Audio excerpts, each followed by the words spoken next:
Juan capítulo 13, versículo 15.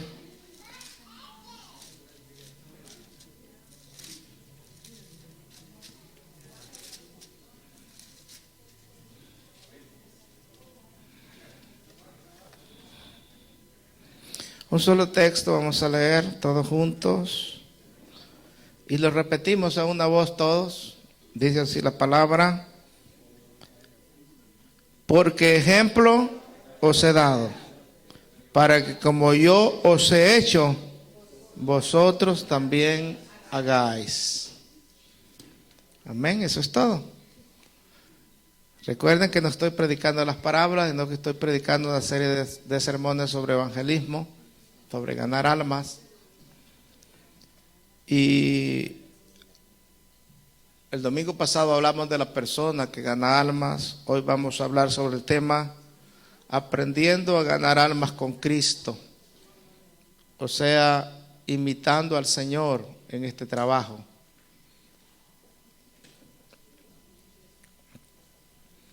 Hermanos míos amados, todo cristiano que desea hacer honor a su distinguida posición de siervos y siervas del Señor, no deberíamos de encontrar en Jesucristo solamente un profesor de quien podamos aprender, sino principalmente un maestro a quien fielmente seguir. Primera Juan capítulo 2 versículo 6, el apóstol Juan decía estas palabras: el que dice que permanece en él debe de andar como él anduvo. Está hablando de Jesús. Fueron las palabras del apóstol Juan. El que dice que permanece en él debe de andar como él anduvo. Y el texto que leímos, el Señor dice: porque ejemplo les he dado, para que como yo he hecho, ustedes también hagan. Es cierto que no conseguiremos imitar todas las maravillas y milagros que el Señor hizo mientras estaba aquí en su ministerio, pues Él también es Dios. Y aunque vino en cuerpo humano, pues hizo milagros tremendos, como resucitar a un cuerpo muerto ya después de 4 días. Pero aún siendo así, queda registrado en los evangelios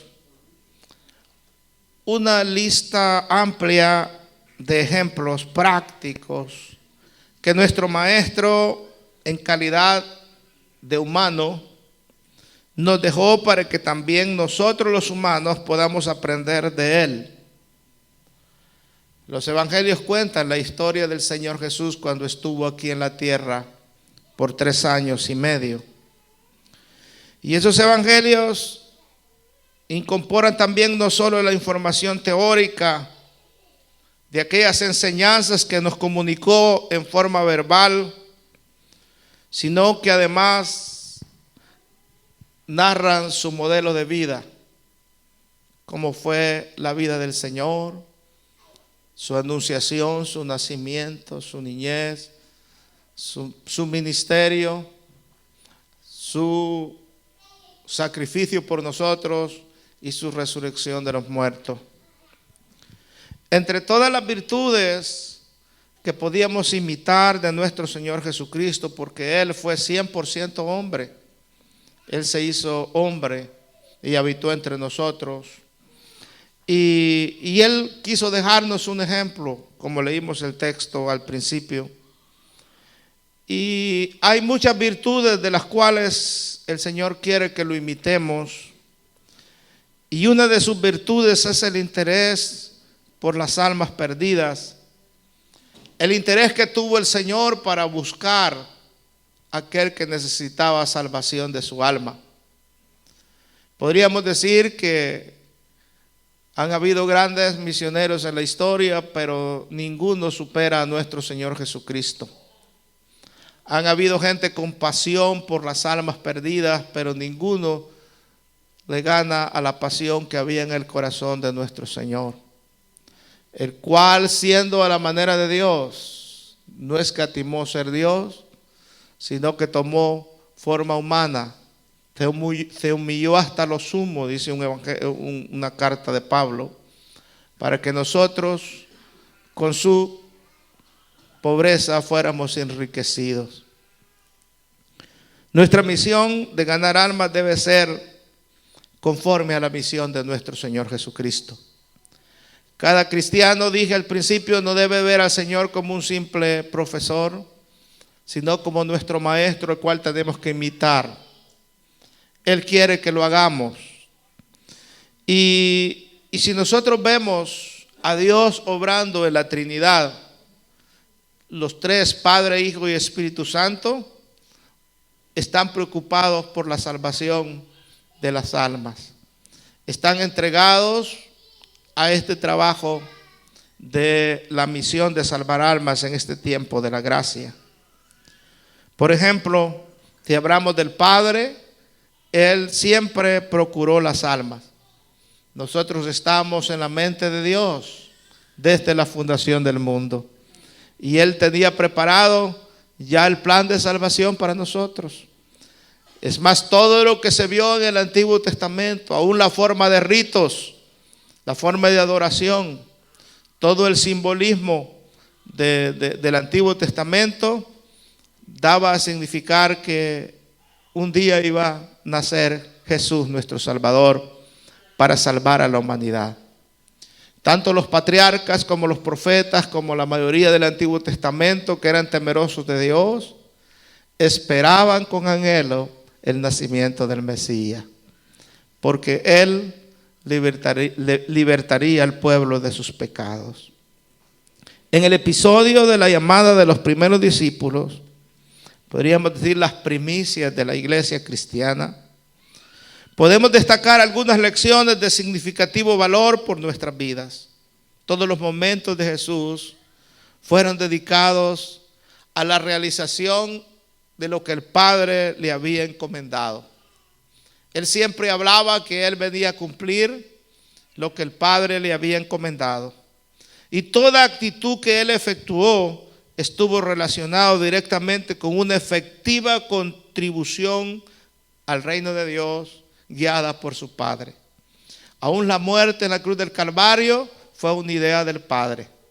Jesús oraba en Getsemaní antes de ir a la cruz: Señor, si fuera posible que pasara de mí esta copa, pero que no sea mi voluntad sino la tuya. Entonces Jesús cumplió en la cruz del Calvario el deseo del Padre, el plan del Padre y el amor del Padre para con nosotros. Tanto que una vez le predicó a Nicodemo: de tal manera amó Dios al mundo, que ha dado a su Hijo único, para que todo aquel que en Él cree no se pierda, mas tenga vida eterna. Para eso envió a su Hijo amado. Toda actividad que Él efectuó estuvo relacionado directamente con una efectiva contribución al reino de Dios. El Padre se había provisto de un varón, dice el profeta Isaías, experimentado en dolores. El Padre se había provisto de este varón. Qué diferente es hoy en día. En muchas iglesias los programas sociales se sobreponen a los programas espirituales. Y los programas sociales son buenos, pero la iglesia no debe descuidar que la razón por qué la iglesia existe en este tiempo es para solucionar los problemas espirituales de la gente que tanto necesita la salvación de su alma. Podríamos darle de comer a la gente pobre, es una obra buena, pero lo más importante es que esa gente entregue su corazón al Señor. Pudiéramos orar por la gente para que Dios los sane, pero eso no serviría de mucho, porque lo más importante es que sean salvos. De manera que la salvación de su alma debe ser lo primero que debe de ir adelante, y después toda la ayuda social que se pueda dar. El Evangelio aborda los maravillosos incidentes ocurridos en la fase pública del ministerio de Cristo. Y no nos alcanzaría el tiempo para narrar los evangelios sinópticos, Mateo, Marcos y Lucas, y luego las otras historias diferentes que cuenta el Evangelio de Juan. acerca del ministerio del Señor.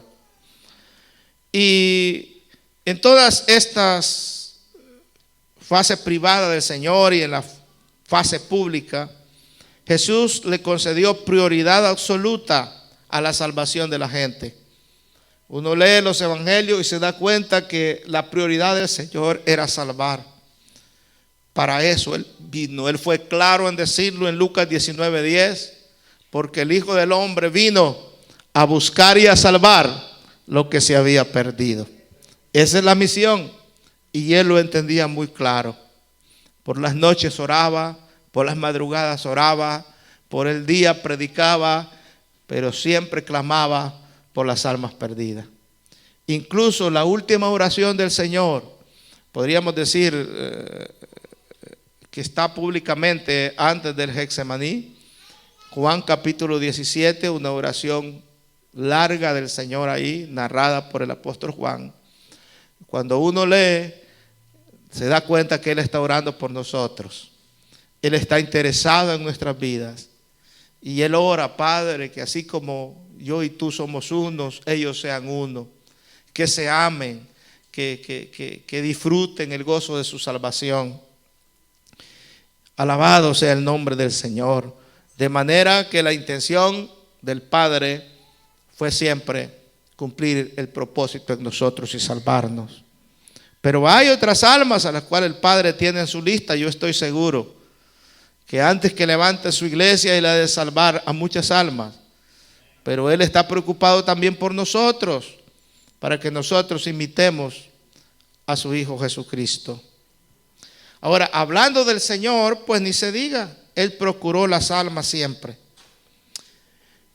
En Mateo capítulo 4, versículos 18 al 21, aprendemos con Jesús que todos aquellos que estamos verdaderamente interesados en ganar almas, necesitamos salir a buscarlas.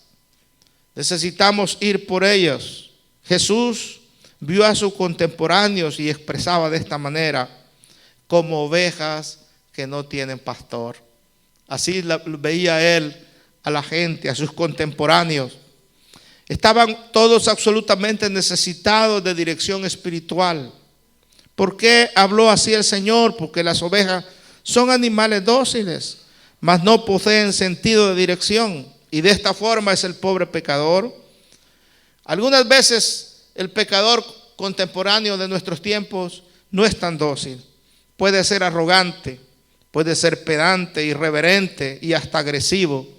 Pero delante de los ojos del Señor siguen siendo sencillamente como ovejas que no tienen pastor, que andan descarriados, perdidos en el mundo, porque se han descarriado del pastor de los pastores, que se llama Jesús. De manera que la actividad de Jesús en su ministerio fue linda. Ahora, el Espíritu Santo ahora en este tiempo, la tercera persona de la Trinidad, sigue obrando también para salvar a las almas. La Biblia dice que el trabajo del Espíritu Santo en nuestro tiempo es redarguir a la gente de pecado y de juicio.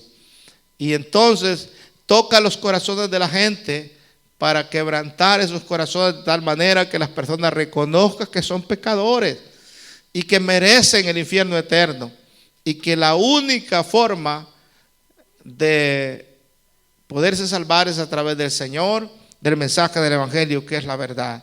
Y Él viene a redarguir el corazón de los hombres, el Espíritu Santo en este tiempo.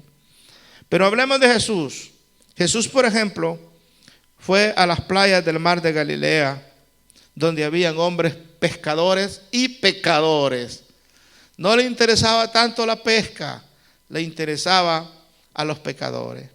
Cuando uno viene de Nazaret, donde el Señor se crió, exactamente nosotros veníamos en un tour en esa ruta de Nazaret. Queda así en la parte de arriba, una bajadita al otro lado de un monte, queda Nazaret. Luego uno sube a ese monte y luego es una bajada hacia abajo. Y en la parte de abajo está el mar de Galilea. Alrededor está Capernaum. Están todas las ciudades donde Jesús anduvo, todo alrededor del mar de Galilea, buscando las almas que necesitaban ser salvas. Y allí el Señor trabajó constantemente en lo que el Padre le había encomendado. Allí encontró a unos hombres y de ellos escogió a sus discípulos, de esos hombres que escogió ahí pescando. Y luego de esos discípulos nombró a sus apóstoles, a los cuales los lanzaría al mundo con una inspiración y fundamento divino. Él estaba pensando en escoger hombres que fueran llenos del Espíritu Santo y que estuvieran dispuestos a ir por todas partes predicando este evangelio.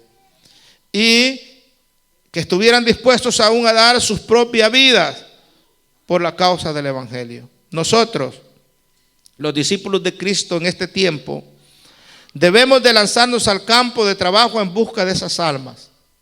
Deberíamos ir por las plazas, organizar grandes y pequeñas campañas de evangelización, ir a evangelizar a las casas, visitar los presidios, ir a los hospitales, mantener programas de radio, evangelizar a través de boletines, distribuir literatura cristiana evangelizadora, usar el Facebook, todas las redes sociales para dar un mensaje de salvación a la gente, hacer todo lo que sea posible para buscar al pecador.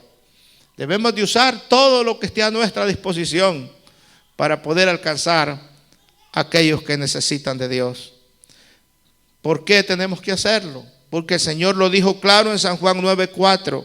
Tenemos que aprovechar todas las oportunidades, porque la noche viene cuando nadie puede obrar. Mientras el día dure, mientras tengamos vida, debemos aprovechar todo momento para predicar y predicar el evangelio del Señor. Jesús se preparó para ganar almas. Él era Dios y era dueño de la sabiduría. Pero cuando uno estudia la vida de Jesús y lee a historiadores, se cree que el Señor fue a la escuela primaria, ¿verdad? De aquel entonces solamente existía la escuela primaria, existía la escuela secundaria y algo que le llamaban la academia en aquel entonces. La academia ya era un nivel universitario, pero Jesús fue y se preparó, fue a la escuela, claro que sí. Se preparó y a los 12 años, pues los maestros de aquel entonces, los rabí de aquel entonces y los sacerdotes de aquel entonces, no comprendían de dónde tenía tanta sabiduría el Señor. Después de los 12 años que lo hallamos en el templo discutiendo la palabra, hablando de la palabra y explicándole la palabra a los sumos sacerdotes, ya no sabemos nada del Señor. Hay tantas historias acerca de Él. He leído libros, algunos dicen que Él se reunió con un grupo de personas que se llamaban los esenios y que allá aprendió mucha sabiduría aún más. He visto historias donde el rabí principal de aquel entonces, él va a la escuela, a la academia, y le dice el rabí: ya no tengo nada más que enseñarte, tú ya lo sabes todo, busca otras fuentes. Y entonces han escrito historias que el Señor se fue para Egipto, donde estaba la famosa librería de Alejandría, y ahí, hermanos, se preparó, según ellos, aprendió sabiduría. También he leído que algunos dicen que se fue a la India a aprender profundidades espirituales y todos reclaman, pero eso pues no lo sabemos, no son historias verídicas y en la Biblia no está. Después de los 12 años, la Biblia solo dice que era carpintero y que ayudaba a sus padres en el trabajo de la carpintería, su padre José. Y cuando llegamos a Nazaret, al taller de José, hay una bajada de gradas en la tierra, todavía están las gradas hacia la parte de abajo, donde no dejan entrar, solo hay un hierro donde uno puede ver hacia abajo. Pero uno se imagina a Jesús en su niñez subiendo aquellas escaleras a diario para arriba y para abajo, bajando al taller de su padre para ayudarle en la carpintería. Lo cierto es que esperó hasta cumplir 30 años y a los 30 años comenzó su ministerio ya en la tierra, el cual venía a desarrollar. Jesús estaba continuamente.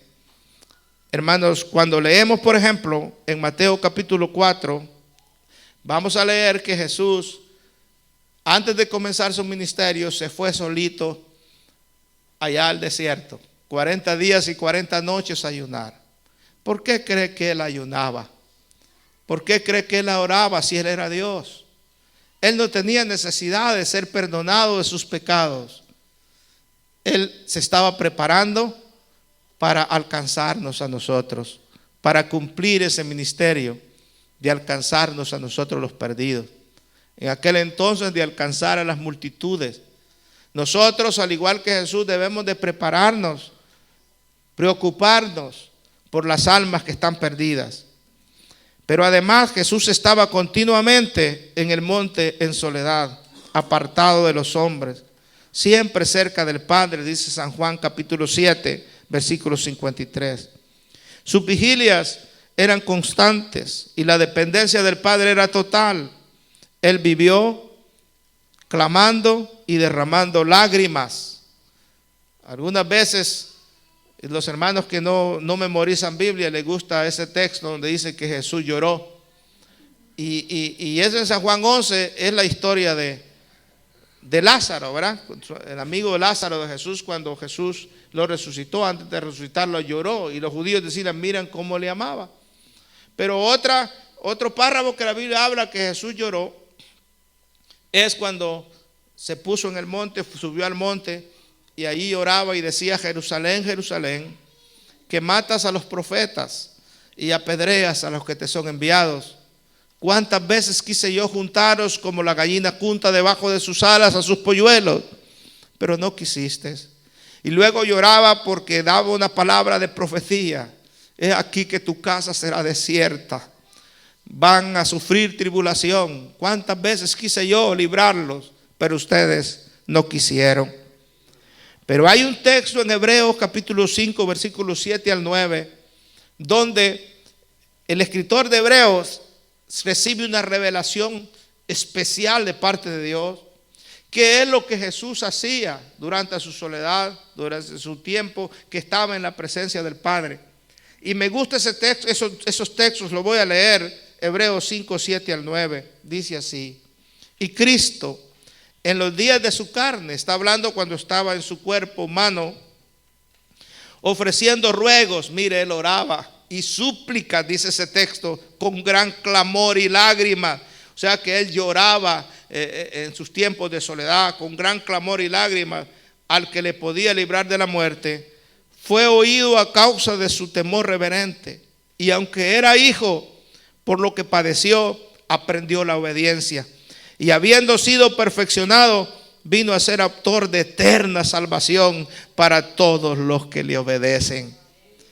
Él, hermano, aunque era Dios, por estar en el cuerpo humano, veía la necesidad de prepararse para salvar a estas almas que necesitaban salvación. Nosotros, lo menos que podríamos hacer es clamar como Jesús al Padre por las almas perdidas. Y decirle: Señor, salva esas almas, te necesitan, usa mi vida, amén, dame un alma que yo pueda hablarle y que pueda ser salvo. Nuestras oraciones diarias no debieran de ser solamente porque nuestro salario sea aumentado, o porque Dios nos cuide y nos guarde en el trabajo o en la calle, o porque Dios sane nuestras enfermedades y a nuestros familiares, o simplemente de acción de gracias porque tenemos la comida. Nuestras oraciones diarias debieran de ser por la gente que está perdida. Así lo hacía Jesús. Allí dice claramente, el principio del versículo 7, y Cristo en los días de su carne ofreciendo ruegos y súplicas con gran clamor y lágrimas. Así lo hacía el Señor. Llegó a ser actor de nuestra salvación. Le da un gloria a Dios a usted en esta mañana por nuestro Señor. Pues ejemplo les he dado, dijo el Señor, para que ustedes también hagan así como yo lo he hecho. Hablando del Espíritu del Señor, obrando en los tiempos de Jesús y en la iglesia ahora.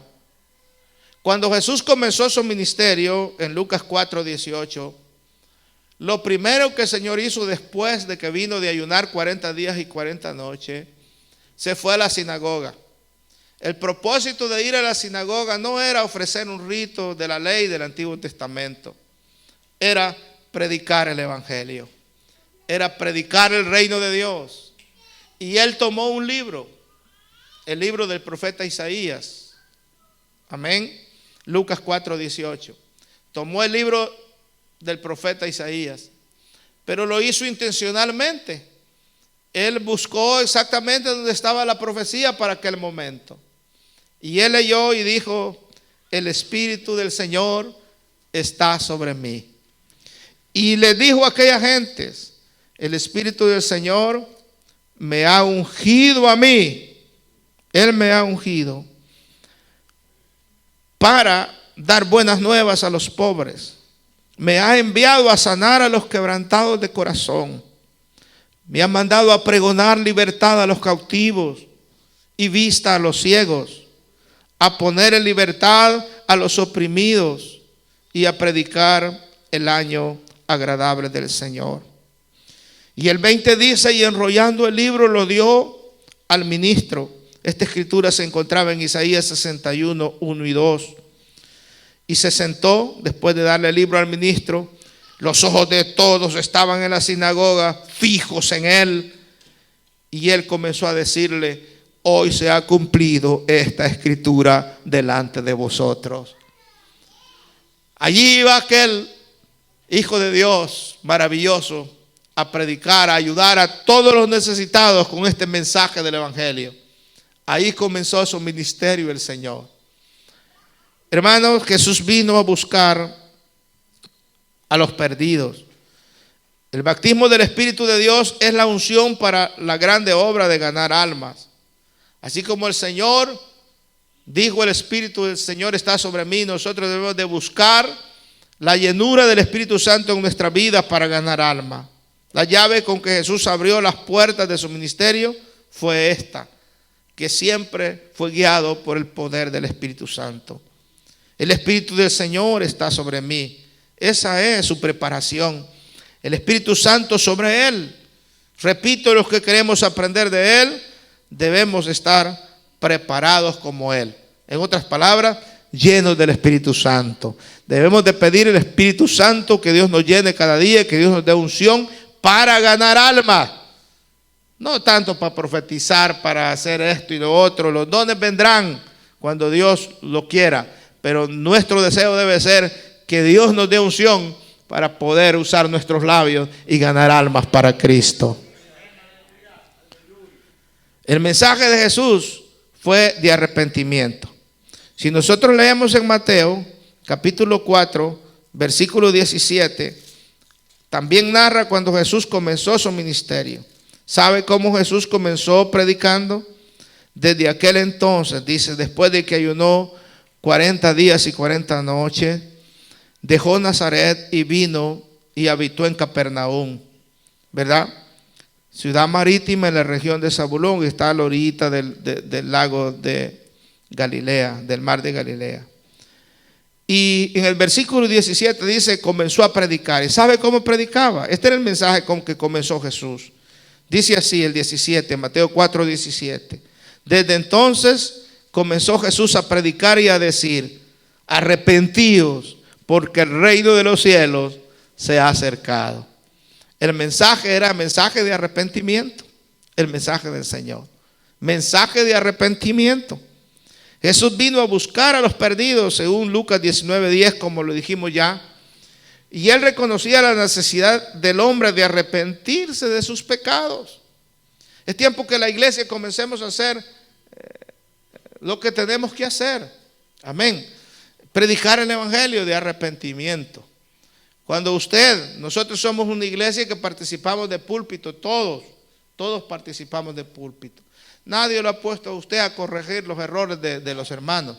Eso es una ignorancia. Amén. Uno de pastor tiene que hacerlo porque es el pastor. A usted Dios lo ha llamado a predicar el mensaje de arrepentimiento. Comencemos como iglesia que cuando usemos el púlpito prediquemos un mensaje para arrepentimiento. Que cuando andemos en la calle prediquemos un mensaje para arrepentimiento. Que cuando andemos en la escuela, donde quiera que andemos, el mensaje de arrepentimiento esté en nuestros labios. Y preparémonos para eso. Claro que sí. Quizás usted sea de esas personas que diga, es que el pastor nunca hace nada, entonces yo tengo que corregir. Y lo único que hace usted es caer mal. Porque el que no tiene el ministerio o la posición o el liderazgo, a veces es lo único que hace. No arregla las cosas. Entonces, procuremos predicar el mensaje de arrepentimiento al Señor. Y la gente entonces necesita ese mensaje. Por eso Él comenzó predicando el evangelio de arrepentimiento. El arrepentimiento es una necesidad. Todos los hombres somos pecadores. Todos necesitamos arrepentirnos. El pecado en el hombre es caer. Cae de la gracia de Dios. Se va de Dios. Ese es el pecado del hombre. Cae de esa gracia bendita de Dios. El arrepentimiento es levantarse y venir a Dios. El arrepentimiento es un decreto divino. Dios mismo determinó que los hombres en todo lugar se arrepintieran. Eso dice Hechos 17:30. Mas Dios, habiendo pasado por alto los tiempos de esta ignorancia, hoy demanda a todos los hombres en todo lugar que se arrepientan. Ese es el mensaje del Señor de Hechos 17:30. Dios sabe que eso es lo mejor para nosotros, para todos. Incluso nosotros que ya somos convertidos, debemos muchas veces arrepentirnos de algunas acciones que hacemos y venir a pedir perdón al altar. Aleluya. Y decirle, Señor, cada día, perdóname, me arrepiento. Me arrepiento de no haber actuado como tú quieres que actúe. El arrepentimiento fue el primer mensaje de Jesús, como dijimos. También fue el primer mensaje de Juan el Bautista. Además, fue su principal mensaje, ¿verdad? El de Juan el Bautista y el del Señor. El mensaje de los apóstoles. Cuando Pedro predicó el primer mensaje allá en Pentecostés, el mensaje era: arrepentidos y convertidos, y vendrá del Señor tiempo de refrigerio. Ese es el mensaje que predicaba Pedro. Vendrá tiempo de refrigerio. Aleluya. El arrepentimiento resulta una gran bendición para todos los que lo experimentamos. Una bendición grande, porque al arrepentirnos sucede el perdón de nuestros pecados. Y entonces somos justificados. Alabado sea el nombre del Señor. Es que Dios, nuestro Dios, oye a las personas que vienen arrepentidas. Dios nunca las pasa por alto. Al corazón contrito y humillado, dice el Señor, yo no lo desprecio. Lo único que quiere el Señor es que reconozcamos que somos pecadores, que necesitamos de Él. Y entonces la gracia y la bendita misericordia de Dios se derraman sobre nuestra vida como un caudal de bendición. Ese es el Dios al cual nosotros predicamos. Entonces Dios anula los pecados, cualquiera que sean. Si usted viene arrepentido, el Señor los anula, los perdona. Si venimos humillados con todo el corazón pidiendo perdón a nuestro Señor Jesucristo.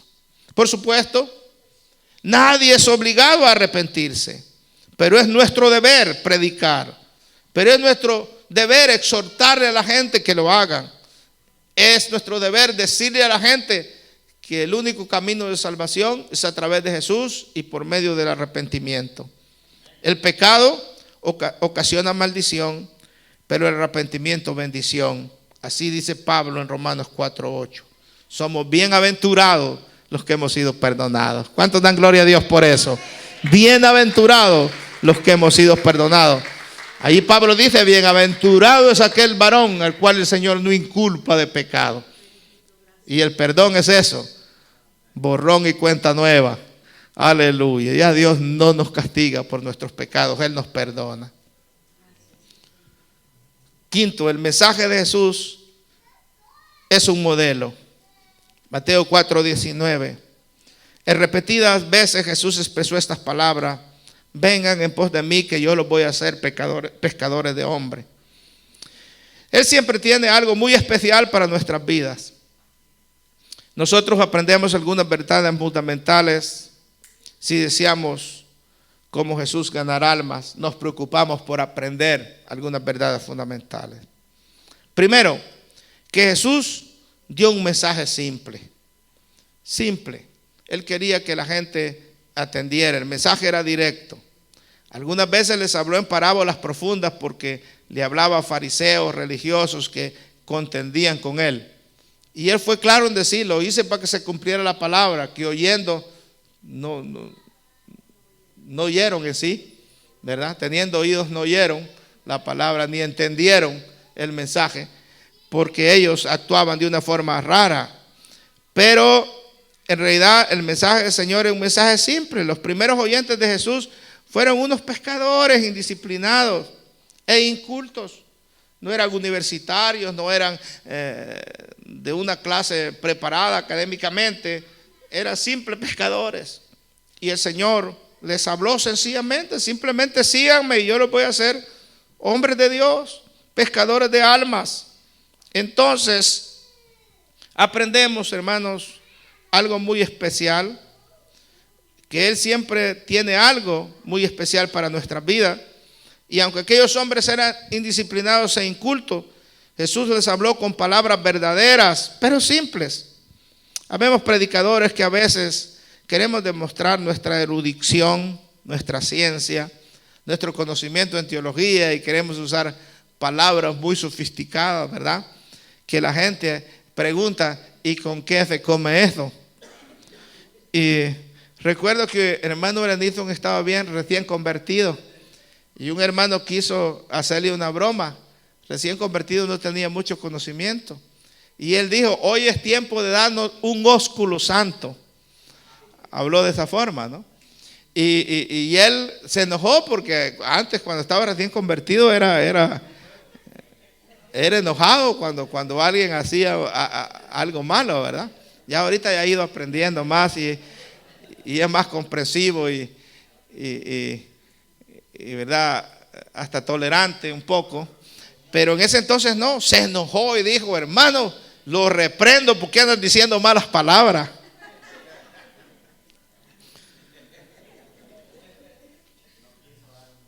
Sí, hasta que le explicamos lo que significaba ósculo, ¿verdad?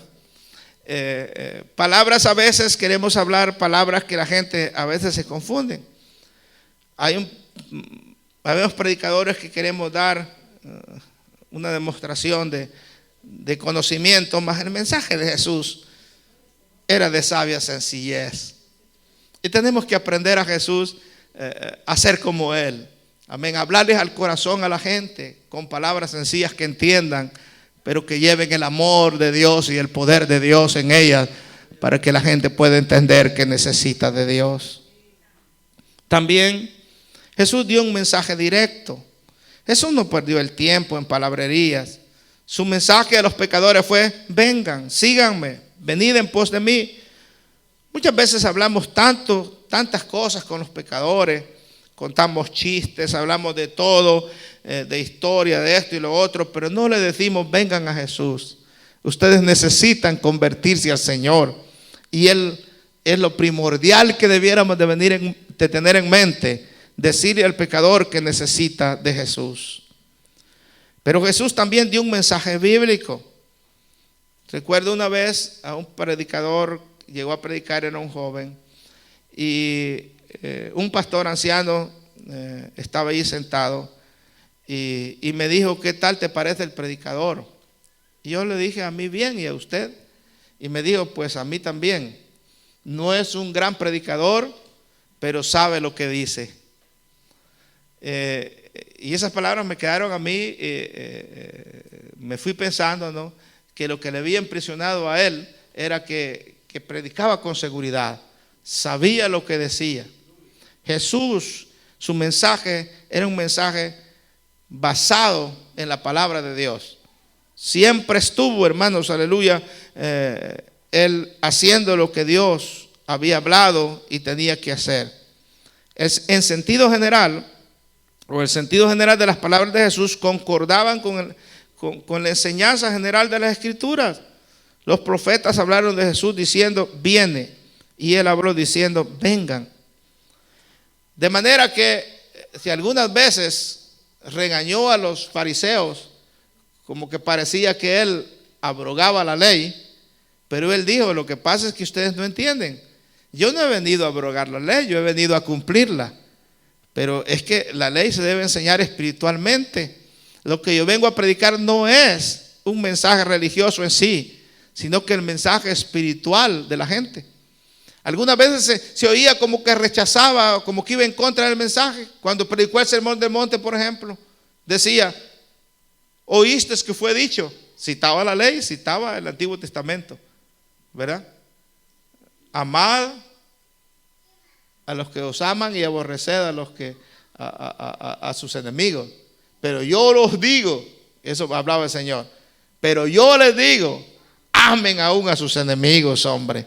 O sea, esto es ir más allá de la letra, la pura letra de la ley. Y hay una serie, hermanos, de enseñanzas en el Sermón del Monte, donde Jesús habla y compara el mensaje del Sermón del Monte usando estas palabras. Amén. Oíste que fue dicho, oíste que fue dicho. Y esta palabra del Señor no era contradecir en realidad la ley, era decirle que eso tenía un significado. Oíste que fue dicho, los 10 mandamientos, no adulterarás. Fueron las palabras del Señor. Era cierto, él predicaba lo que estaba en la palabra de Dios. Pero yo les digo, dijo él, que hay que ir más allá del hecho del adulterio. Que si alguno mira a una mujer para codiciarla, ya adulteró en su corazón. O sea, Jesús veía más interno el mensaje espiritual de la ley. Alabado sea el nombre del Señor. Muchas veces, hermanos, no entendemos lo que decimos porque no nos hemos preocupado por leer la palabra de Dios. Esta palabra hace sabio al sencillo. Los profetas hablaron de Jesús diciendo, viene, y él decía, vengan. Cualquier mensaje que no ponga a Jesús como centro objetivo no es bíblico ni produce fruto. El mensaje nuestro tiene que ser cristocéntrico. Él tiene que ser el centro de nuestro mensaje. Podemos adornar el mensaje con muchas cosas, pero el centro del mensaje tiene que ser Cristo, nuestro Salvador, quiere salvar a los pecadores. Aleluya. De los cuales yo soy el primero que Jesús me ha salvado de los pecadores, pero quiere salvarte a ti también. Él es el único que puede salvar, el único camino, el único intercedor entre Dios y los hombres, Jesucristo, el Hijo de Dios. Y también él predicó un mensaje de objetivos definidos. Muchos predicadores a veces no sabemos qué es lo que buscamos. Estoy hablando del resultado de lo que predicamos. Jesús dijo, yo les haré pescadores de almas. Ese era el propósito del Señor, el predicar. Que aquella gente se convirtiera en siervos de Él. Cada vez que hablemos la palabra de Dios, debemos de ir buscando eso. Que la palabra haga un efecto en el corazón de los oyentes para que se conviertan a Dios. Y nuestra visión debe de ir más allá, verlo ya. No solamente salvados, sino que bautizados en agua y sirviéndole al Señor en su iglesia. De esa manera tenemos que hablar con una visión extendida. Ahora Jesús dijo, yo los haré pescadores de hombres. Si queremos más adeptos eficaces, tenemos que explicarles que deseamos que ellos sean siervos y siervas de Dios. Que sean pescadores de alma, porque eso es lo que Jesús deseó para nosotros y también quiere para ellos. Termino. Jesús tuvo un ministerio triple en la tierra. Y algunos me dirán, pues fue juez, profeta, sacerdote. Casi nadie tuvo estos 3 ministerios. Quizás uno de los únicos fue Samuel, ¿verdad? Pero cuando hablo de ministerio triple, quiero hablar de 3 maneras de actuar del Señor en su ministerio. Primero, iba predicando el evangelio del reino. Todos nosotros, al igual que Jesús, tenemos que ser predicadores. No importa la posición que tengamos. Cuando Pablo escribe a Timoteo, Timoteo era pastor de una iglesia, pero el apóstol le dice, haz obra de evangelista. Amén. Haz obra de evangelista. Esta obra de evangelista es predicar el evangelio a la gente que no conocen. Amén. El trabajo pastoral o el trabajo que tenemos que hacer en la iglesia, tenemos que hacerlo. Trabajo de administración, de diaconado, en un grupo. Es un trabajo dentro de la iglesia en sí, pero no debemos descuidar hacer obra de evangelista.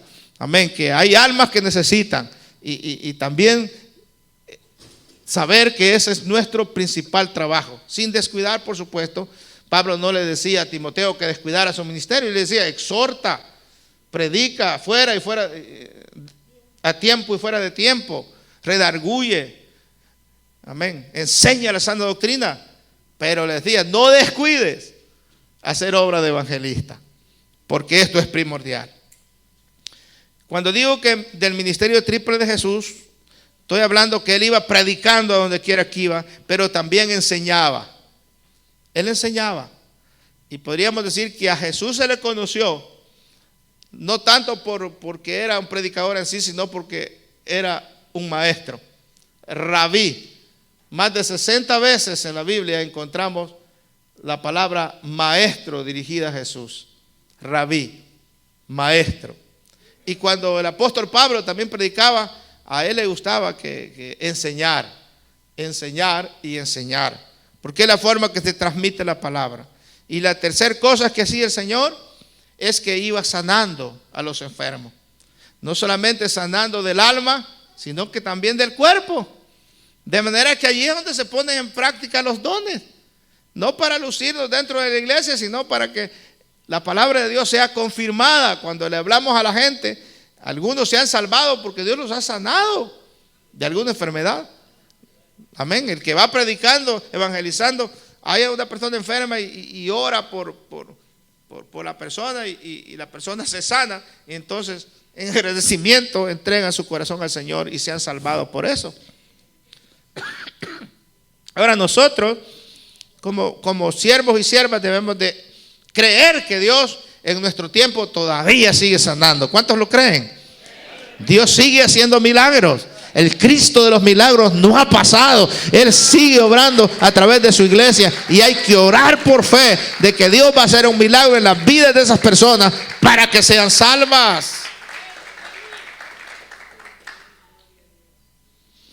Aquí tuvimos un predicador mexicano de Guadalajara, de un rancho de Guadalajara, que él contaba de que fue a un rancho a predicar el evangelio, y ahí habían caciques que controlaban el pueblo, y ese cacique eran bravos, pistoleros, no dejaban entrar a nadie que predicara.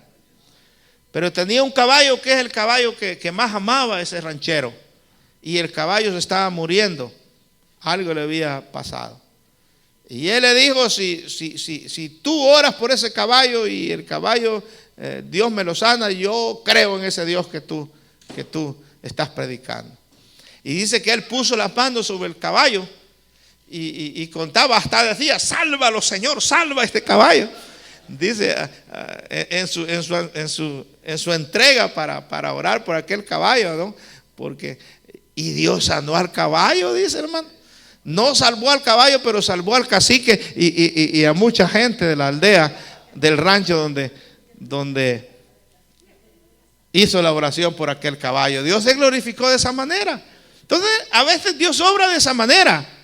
Nosotros queremos poner en práctica los dones de sanidad solo en la iglesia, con gente que lloriquea y uno dice, venga, el Señor la va a sanar y ministra a esa gente. Vamos allá afuera, hermano.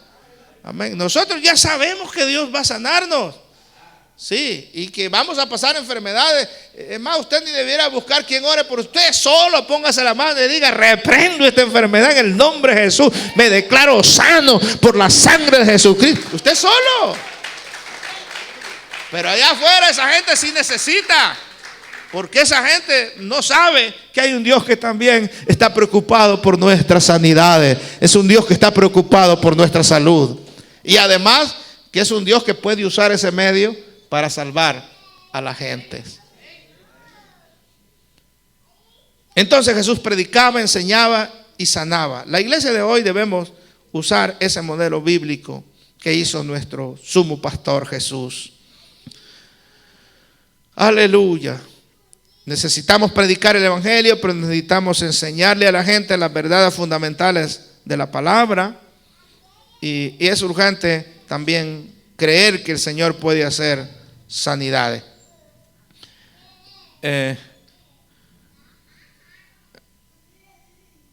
Me gusta una idea que surgió del grupo de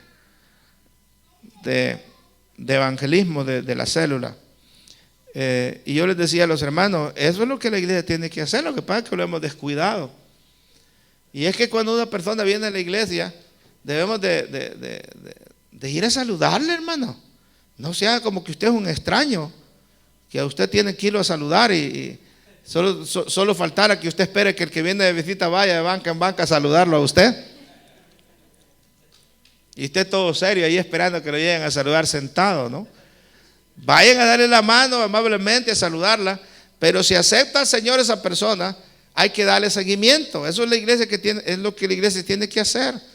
Alguien tiene que ir a llamarle, amén, después de que aceptó al Señor, si es posible ir a visitarle, enseñarle los primeros pasos de la Escritura, la sencillez de la palabra, lo que tiene que hacer como cristiano, y no desatenderlo hasta que pase las aguas bautismales esa persona, que ya se convierte en un miembro activo de la iglesia. Y gracias a Dios porque este año vamos a tratar de hacerlo con la ayuda de los siervos y siervas que están dispuestas a hacer este trabajo, porque es imperativo que la iglesia haga este trabajo si queremos alcanzar muchas almas para Cristo. Como Jesús, no nos cansemos de buscar al pecador, pues es la misión del Padre, es la misión del Hijo, es la misión del Espíritu Santo, pero también es la misión nuestra como siervos y siervas del Señor, como discípulos de Cristo. Él nos ha encomendado esta tarea. Bendito sea el nombre del Señor. Estemos de pie, por favor.